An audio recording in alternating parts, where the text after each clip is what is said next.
Welcome to the Divorce Survival Guide podcast, where we have open and honest conversations about co-parenting, separation, divorce, and the hardest question of all, should you stay or should you go? I'm Kate Anthony, your divorce survival guide, and I'm here to help you navigate some of the roughest waters you've ever swum in and answer some of your toughest questions. I've been to hell and back. And now it's my mission in life to help you get to the other side of this process with your sanity and your heart intact.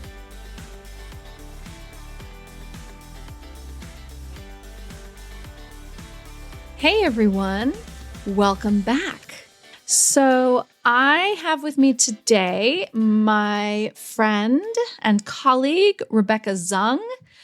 You probably know Rebecca as the founder of Slay Your Negotiations with a Narcissist. She is a narcissism negotiation expert and founder of the Slay Negotiation Method. She has a YouTube channel with more than, I think she said 35 million views in less than 2.5 years. Crazy. She's one of the top 1% of attorneys in the nation, having been recognized by U.S. News & World Report as a best lawyer in America, as legal elite by Trend magazine, and recognized by her peers and the judiciary as AV preeminent rated in family law, the highest possible rating for an attorney by Martindale-Hubbell.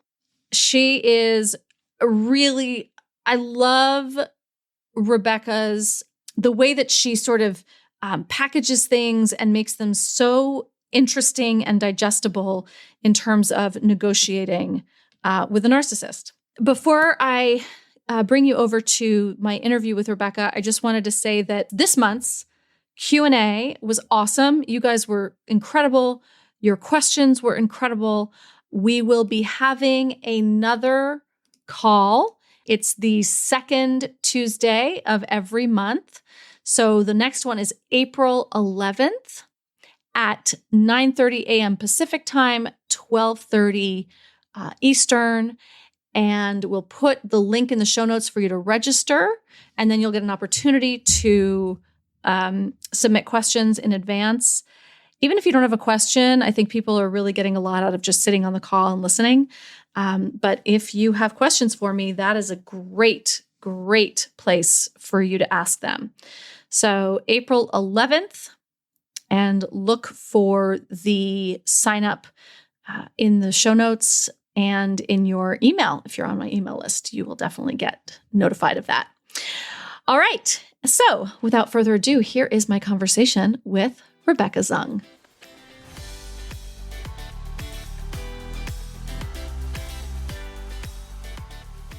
Rebecca, thank you so much for coming back on to the Divorce Survival Guide podcast to talk about having me. Yeah, all things narcissism. Whee! It's always a topic that is on people's minds because it causes so much pain, so much drama, trauma, and chaos. That's right. Drama, trauma, and chaos. Tell me, how do you define a narcissist in your work? What do you say? I like to define it in layman's terms. I like to say that it is a person who has no feeling of value internally. Now, I don't say that they don't have feeling. I mean, that they don't have value. I say they just don't feel like they have value. Yeah, internally. Right. Okay. And so that they have to extrapolate all of their feeling of value from external sources, and that it is really scarcity to the utmost extreme. So it is survival at the most extreme. I tell people that the reason why they don't have any feelings of empathy is because they're just in such pain and survival mode all the time, because they're just dealing with, you have to picture a person that's like desperate, starving, gasping for breath all the time. And it's scarcity to the utmost extreme. And people who are closest to them think, I will fill that void for you. I will do that. And they want you to fill it too. And so then you're left feeling totally and utterly depleted, and yet they're still starving. And then it's like this. Because it's not yours to fill. Exactly. Right? We want to so badly. And we do. It's like getting blood from a stone, right? Except we're like pouring. It's the opposite of getting a blood from a stone, right? It's like they're sucking all the blood out of us until we are a stone. Yes. And it's a sieve that's totally, like empty, that, there's a hole there that's, it just goes right through them. Right. So it can never be filled. And then they actually start resenting the fact that you're not filling in for them. Right.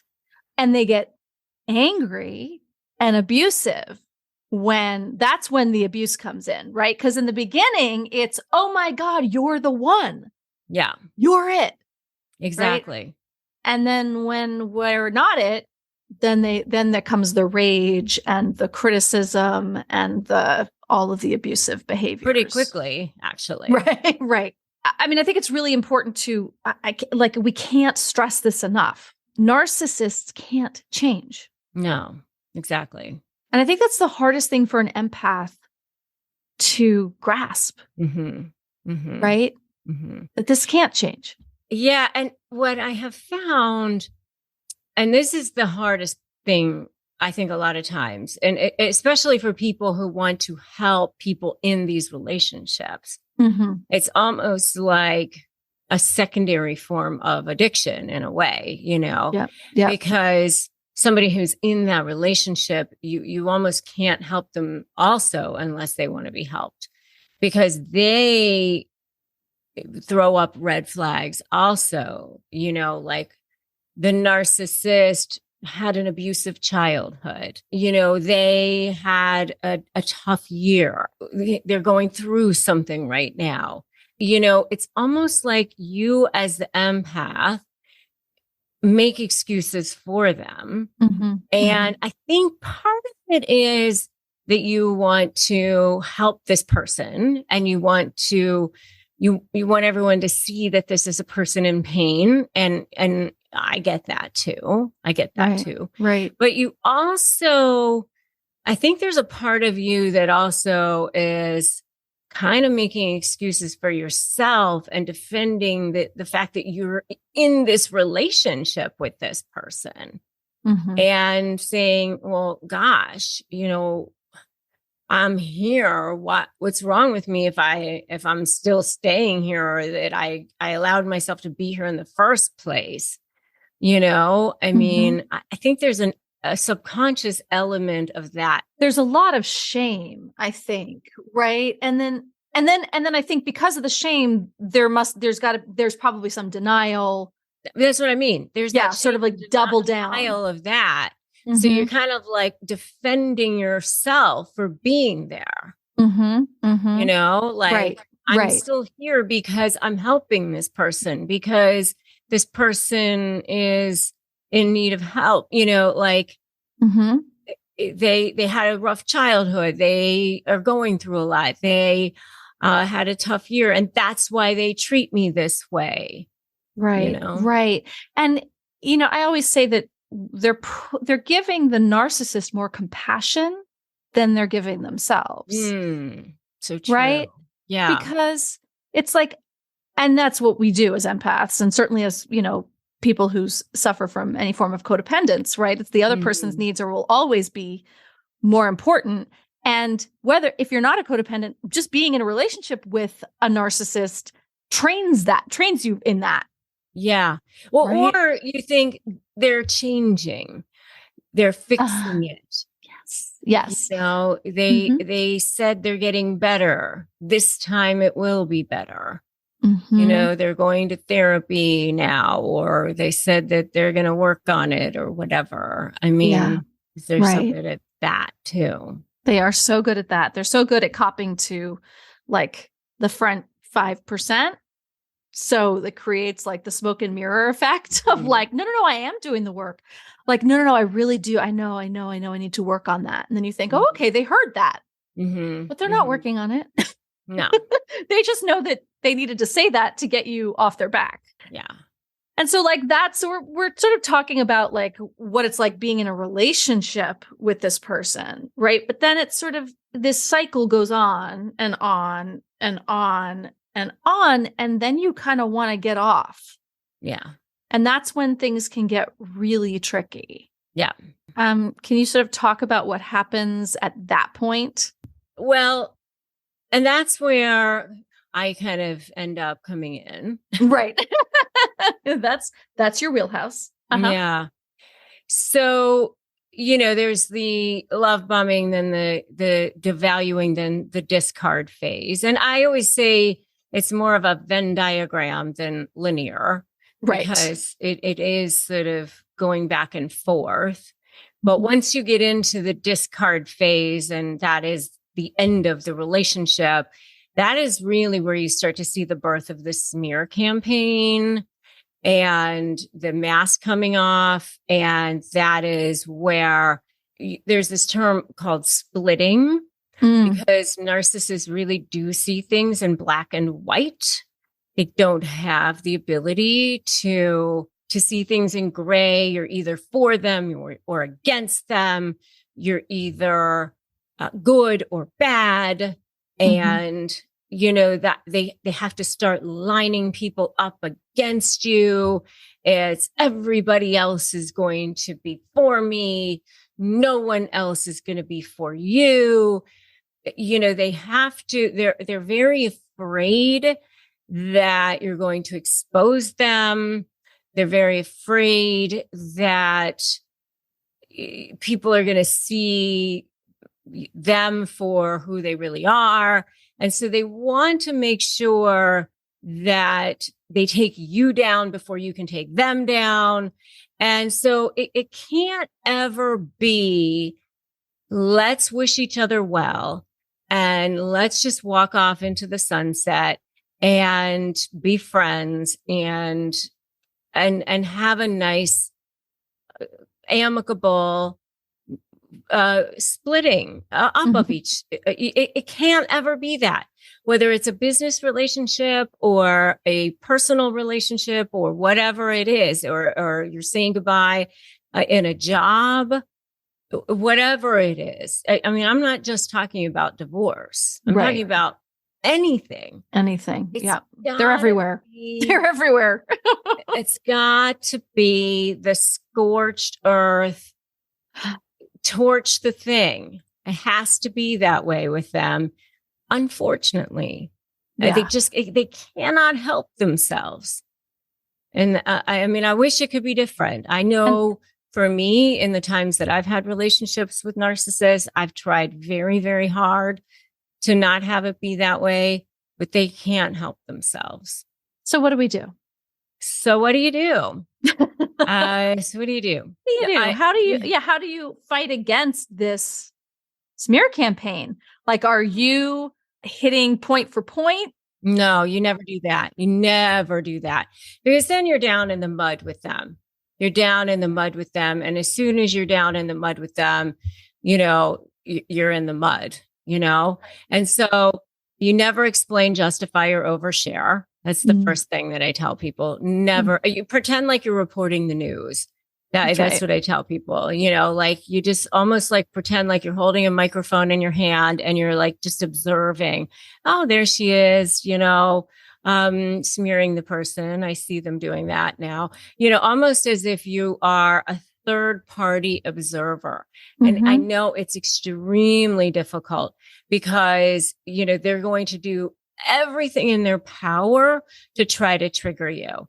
And they know it, especially if you have been in a personal relationship with this person, they know what your Achilles heels are. I mean, so they're going to, if being a good mother is your thing, that's the thing that means the most to you, they're going to say, you're a shitty mom. That's the thing that they're going to say. and Right. you're going to want to defend yourself. And, they're going to spend paragraphs and text messages of all the ways that you're a shitty mom, and you're going to want to go back paragraph by paragraph, line by line. Here's all the ways that I'm a great mom. I do the homework with them, and I just, sit there and I do algebra, and I, take them to baseball, and I put them to bed. You do not need to do that. Right. Please save yourself. Do not do that. You do not need to do that. So what I tell people is, I just do not ever defend yourself. Do not ever defend yourself. Because when you defend yourself, you're giving the person credence. You're literally giving them credence. Mm-hmm. So I tell people to just, when you get emails or text messages like that, to just look through all of it and find like the one or two things that you absolutely have to respond to, and respond in as few sentences as possible. You can respond like, I'm in receipt of your email. I deny all of it. And we can meet at 3:00 on Wednesday. And that's mm-hmm. it. You don't need to go line by line. You don't. Do you have to say, I deny all? Is this from like a legal standpoint, is that a good strategy? You don't need to, but for some people, it makes them feel better to say that, because remember that every text, every email, every social media post, everything you put your hand to is a potential trial exhibit, mm-hmm. especially if you are in a divorce situation, mm-hmm. or, right. you're in any kind of potential litigation or potential legal situation. So I always tell people, before you hit send, before you hit post, before you write anything, just imagine the judge is over your shoulder going, okay. So just like, would you want to see this again in cross-examination, in a deposition, or anything like that? Because you potentially might in mm-hmm. an uncomfortable situation. I've been there. I've been the lawyer in those situations, and having my client in an uncomfortable situation and looking over at my client going, when did you send that again? Like, what the hell? So just don't, take a breath. Don't do it. You might see it again. So just take a couple moments to collect yourself before you do those things. And so if it makes you feel better to say, I deny it, fine. You don't necessarily have to. I mean, I tell people, even motions that are filed with the court are not evidence. They're not. I mean, mm-hmm. a lot of people think, it's filed with the court. It's not evidence. It's not evidence until it's actually, spoken under oath at a trial. You don't have to worry so much about those things. It makes people feel better. Yeah, sometimes, right? But then I think it even opens the door to like, oh, you deny it? Like, right? Like, and then we're off. Yeah, well, you don't even need to respond a lot of times to that. And I do say, make sure that if you have children, you do use some sort of an app, or you make sure you're always using email, something that mm-hmm. you have a time and date stamp. Try not to use text messaging because they can be manipulated.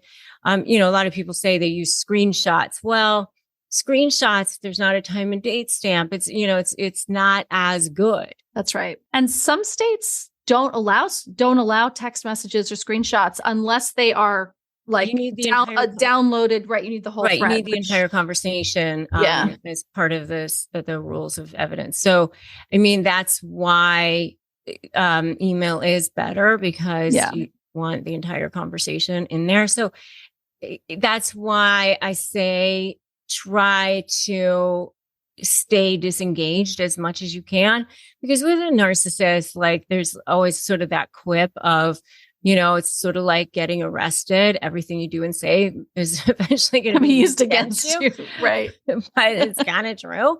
I mean, You kind of have to be like surprised when they act like a regular person, be not surprised when they don't. I mean, I remember one time having a situation with a client where she called me after she had seen her husband in car line, and she was like, can you believe he acted like this? And can you believe he acted like that? And he was like a total jackass, and I was like, yeah. Yes. Yes, I can. What I can't believe is that you can't believe it. Right. Like you've been telling me for 3 years, every single day, what a jackass he is, So let's be surprised if he acts like a reasonable human being. Let's like reverse this, and then you won't be so upset every time he acts like this. I hear all these stories all the time, and people posting in my Facebook group, and I know you do too, right? About like, they're so shocked by behavior that has been going on for 20 years, right? This isn't shocking, babe. This should not be shocking anymore. And what I say is like, now it's your job to accept that this is who this person is. And I think that's so difficult for people. Yeah, like God grant me to the serenity to accept the things I cannot change. Right. Yeah, and wisdom to know the difference. You cannot change them. And now for a quick word from our sponsor. The all-new, fully revised Should I Stay or Should I Go? After 3 years of this program existing in the world and changing women's lives, I decided to give it a full makeover. The all-new version has all new videos, a podcast-like audio stream if you want to take the work on the go, and completely updated resources for deepening your learning. The program consists of 6 core modules. The first of which is Who Are You? This is the section in which you dig deeply into your own personal development and get in touch with your inner guide, slay your inner critics, mine for values, and learn how to set healthy boundaries. The second module is How You Learn to Love and helps you understand your attachment style, love languages, and how to properly love and care for the most important person in all of this, yourself. Module 3 is called Why Are Women So Exhausted?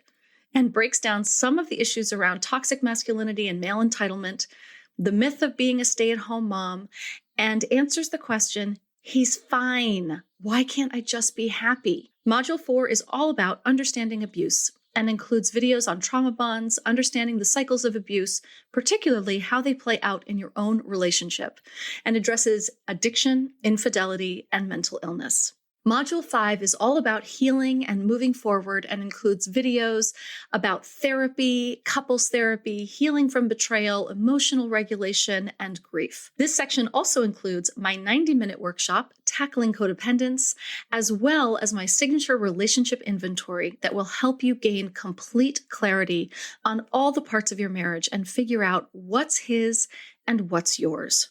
And Module 6 answers the question, is the grass really greener on the other side? With in-depth videos on dating, cultural and religious isolation, and what happens if you end up alone forever. Spoiler, you probably won't. Whether you decide to stay or go, this program will set you up for a lifetime of clarity and fulfillment. And if you've already decided to go, the program will help you unpack all that's happened and help you heal so that you can move forward without repeating the same mistakes that got you here in the first place. This program is priced super low at just $697. And if you use the code PODCAST, when you check out, you'll get $50 off the full price. What are you waiting for? You have been agonizing with this decision for long enough. It's time to finally know. Should you stay or should you go? And now back to our episode. Yeah. And it's not just like you can't change them, but also like there's an acceptance of like, oh, this really is who they are, right? Yeah. Because all of our trying to change them is like, oh no, let me help you. Oh no, I can, I'll do this for you. Or right. Because we have the mindset that they actually want to change or they want to get better. They're so miserable. They keep coming to me with their problems. Surely they want their problems solved. That's not necessarily the case, is it? Oh yeah, no. They actually get supply from jerking you around. They get supply from making you miserable. And that's one of the myths, I'm talking about mythbusters that I would love to actually share over here. Yes. And one of the myths that I want to share is that narcissists just want to win. That is just not true. I actually break out narcissistic supply into what I call diamond level supply and what I call coal level supply.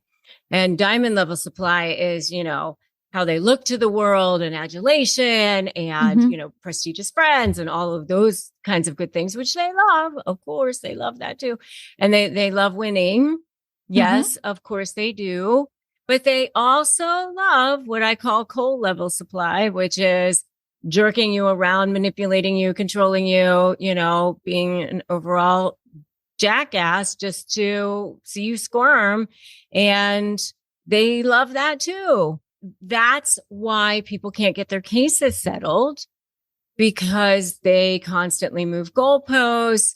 They send over an agreement, and even their own agreement, 3 days later, even if you say, yes, I'll accept every single one of your points, then they come back and they go, well, you know what? I've been thinking about it. And no, you took so long to respond to me. So now that deal is off the table because, I don't know, the wind blew this way or whatever. Right.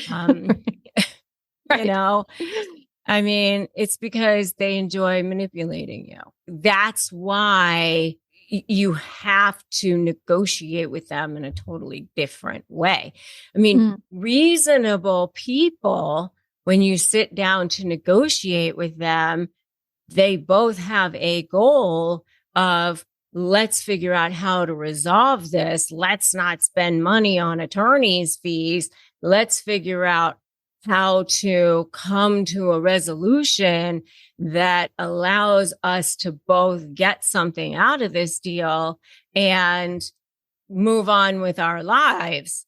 That's when you have two reasonable people on either side. When you have a narcissist on one side or the other or both, they're trying to get supply out of it. And part of that supply is, I also love jerking you around. And so there's a fundamental flaw in the process. It's a power and control thing, right? If they agree, if they settle, they don't have power and control, right? They lose their supply. They lose a supply source. Yes. So you said you have to negotiate with them differently. And obviously you are the queen of slaying your negotiations with a narcissist. So how do you do that? What's the difference? Yeah. So I use a methodology I call SLAY, which is strategy, leverage, anticipate, and focus on you. And you have to build a strategy first, and you have to have a vision. Most people, when they're dealing with narcissists, they forget to actually figure out where it is they actually want to go. Yes, because we're always on defense. We can't even think about what we're trying to do. Where it is you actually want to go. Yeah, such a good point. Yep. And then create action steps to actually get there tactically. And then L is leverage. And the key to that leverage is figuring out diamond level supply versus coal level supply. So when you are figuring out, and there's only one thing that motivates narcissists, and that's supply. And beginning and end of the story. With other people, they're motivated by many different things, many different things. It's usually not even just one thing. They're motivated and incentivized by, maybe it's time, maybe it's money, maybe it's their children, maybe it's many things. But for narcissists, it's one thing and one thing only, and that's supply. So that's the good thing. That's the bad thing.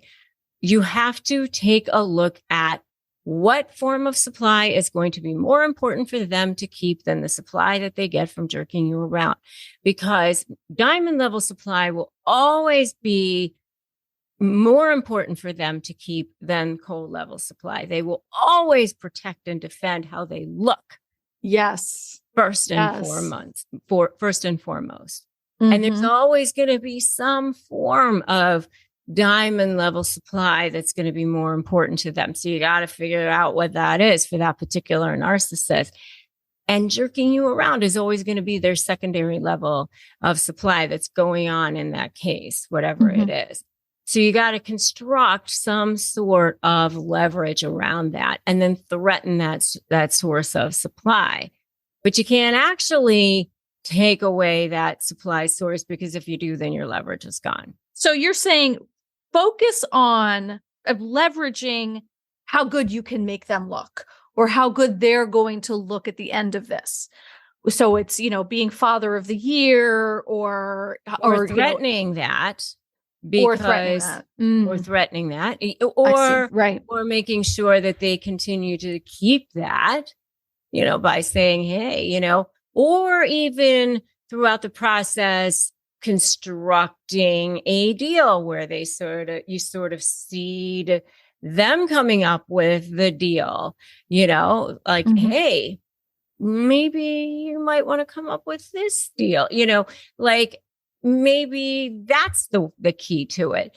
But however you construct it, you got to remember that supply is the key. Supply is the key.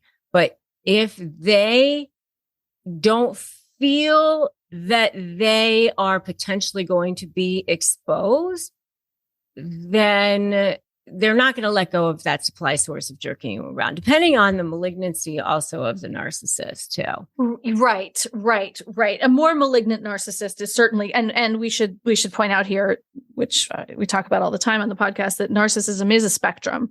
And so if we're talking somebody who is much further out on the malignant side or with NPD, right? Because even a more benign narcissist, you do want to be playing to their ego, essentially. You got to take your own ego out of this whole thing, by the way. And I tell people, there's this kind of quip that I use, which is fluff for favor, vomit later, which is fluff up their ego. And, you can go vomit later if you need to, in the process, fluff up their ego. You get a little something that you want, give them a little something that they want. If there's a way to make them think that they came up with something, that's okay if you get what you want out of it.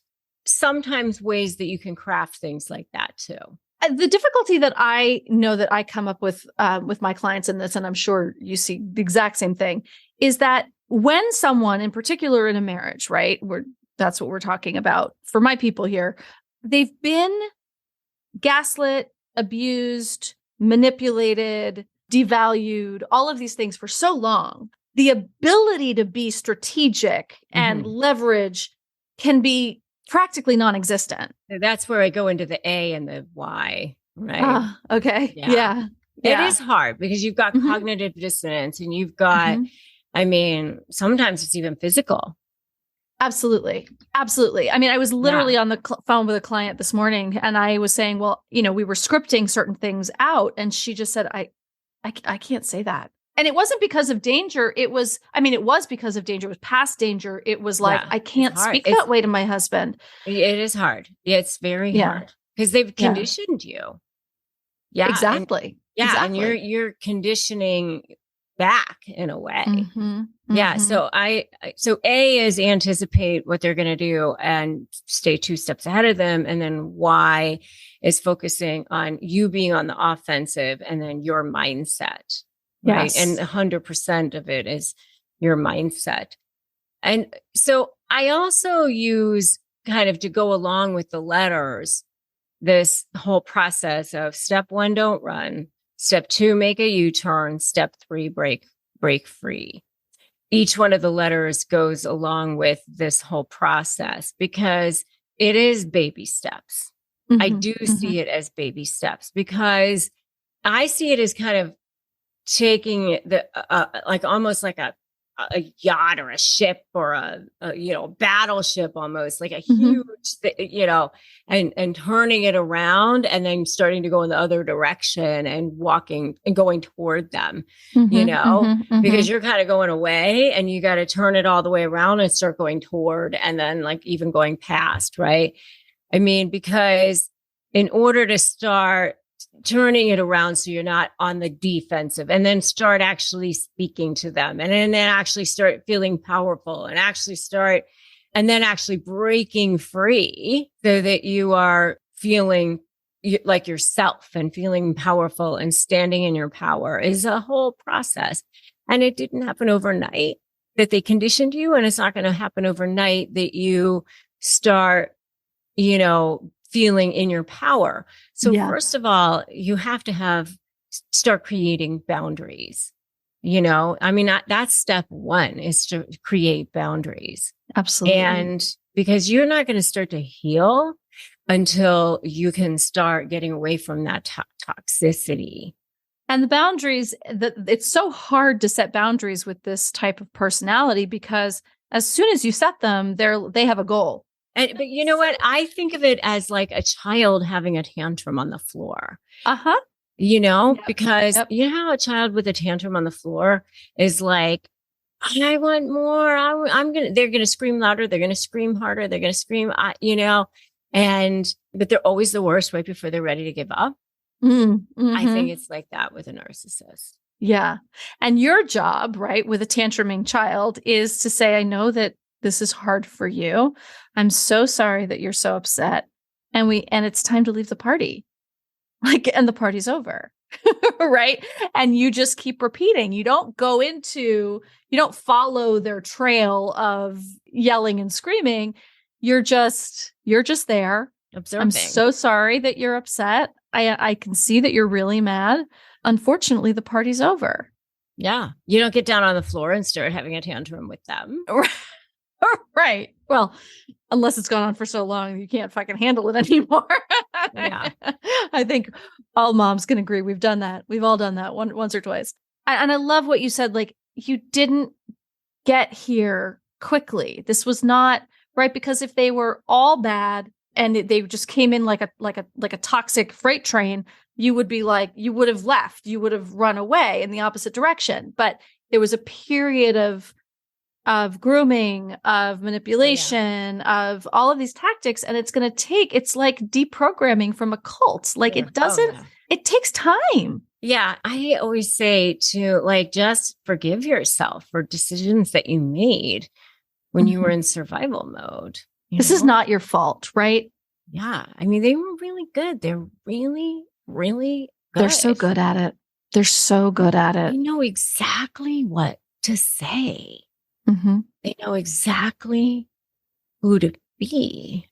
Yeah. I would just forgive yourself for all of that. And just now, when you know better, you do better. That's right. And starting with boundaries. And as I always say, the hardest part of boundaries is not setting them, it's holding them, right? Like, if you set a boundary, you have to keep it. If you say, I am not comfortable having these conversations with you in person, I would prefer all of this to go through email so that I can gather my thoughts, and they come and they keep trying to have conversations with you in person. If you have the conversation with them in person, you've shot your boundary that's it. You've no more boundary. Right. You teach people how to treat you. Mm-hmm. Mm-hmm. Yeah. Yeah. And one of the things that I say a lot is there are certain things that are negotiable and there are certain things that are not. And you can negotiate terms, you can negotiate issues. What's not negotiable is your self-respect. Yeah. And who you are. Your value, right? Your value as a human. Your value as a human. Yes. I love that, Rebecca. That's so good. That's so good. And it's so important because we've been in a relationship for so long with someone who has been devaluing us as a human. And so actually our self-esteem is pretty much in the shitter at that point. Mm-hmm. Mm-hmm. Yeah. I mean, the opening, the name of my podcast is Negotiate Your Best Life. And in the opening of my podcast, I say, I think sometimes the very first negotiation that you do is in the morning with yourself for your self-worth, Yeah. I mean, I know it is for me sometimes, and I joke that I'm not allowed to leave my thoughts unsupervised, Yeah. I'm not allowed. Nope. Yeah. Oh, awful, running rampant. Yes. Like they go straight to the gutter, straight to the ghetto. Yeah. So, if that's how you are out there listening, like just listen to good podcasts or listen to a good audiobook or something that's going to keep your vibration high. I love that. I think that is so important because we do, especially with our thoughts, right? We just been conditioned to have all these negative thoughts about ourselves certainly when someone else is telling us all sorts of negative things about ourselves. And especially if if we were raised in that environment, all of those things. And to surround yourself with people who love you, with the people who are, your best friends who are going to continue to tell you what a kick-ass human being you are. And don't be afraid to tell people, say, listen, I need a little extra, oomph these days. So I need you to tell me all the things you love about me, like once a week. That's what you need. And be okay with receiving it. And I think a lot of times we don't feel like we deserve it or we're okay with that. I mean, I think a lot of times, especially empaths, have had our own trauma and as children or whatever, and we're just not okay with receiving love. I think that's something that you have to practice receiving, being okay with. Yeah. Well, most of us come by this really naturally, right? I mean, that's the thing, is that most of us, unfortunately, come to these relationships really naturally. That's not to blame us, right? That's not because it's not our fault. No. But we do have to deal with that eventually down the line at some point. Otherwise, we're going to repeat these patterns. Absolutely. Yeah. Ugh. So, Rebecca, I know that you're going to come back later to talk about this, but I do want to just give a plug for the fact that you do have a book coming out in October. So, yeah, we're going to have you back in the fall when it's time for it to come out. But what's it called? And what do people know about it? Thank you. It's called Slay the Bully, How to Negotiate with a Narcissist and Win. And I'm so excited for it. Chris Voss wrote the foreword for it, and you can already pre-order it now. Okay. It's slaythebully.com. And we are doing amazing bonuses for it, including you can actually get an entire copy of the manuscript, which is pretty cool. So even though it doesn't come out till October, we will be, as soon as it's available from the publisher, which hopefully is going to be soon, we will be doing an entire copy of the manuscript. We're going to be doing a masterclass. We're going to be doing a workbook, all kinds of really cool things for it. That's what you can get for pre-ordering it, slaythebully.com. And of course, I have my YouTube channel and my Instagram, all of that good stuff. And your podcast. Yeah. Tell everyone where they can find you in all the places. My YouTube channel is youtube.com/Rebecca Zung ESQ, which I've had 35 million views on that in 2.5 years, which is God, that's crazy. Amazing. Yeah. My podcast just went over 1 million downloads, which is excellent. Which you're going to be on. Yeah, we just recorded that episode. Should be coming out in the next couple of weeks. Always very popular when Kate Anthony is on. My Instagram is at Rebecca Zung. Everybody go check out Rebecca if you don't already, which most of you probably do. But and I have a free download. So my free Crush My Negotiation prep worksheet, which it's a free ebook actually. And people can get that at winmynegotiation.com. winmynegotiation.com, and we'll put that in the show notes. Rebecca Zung, as always, thank you so much for being here. It's just always such a good conversation when I have you on. Thank you so much for having me. Absolutely love you. So back at you. Thanks for tuning in to another episode of the Divorce Survival Guide podcast. If you like what you hear, head on over to Apple Podcasts or wherever you listen in and leave me a review. And don't forget to follow me on Instagram at the Divorce Survival Guide. I'll see you next time, and until then, remember, you, my love, deserve to be happy.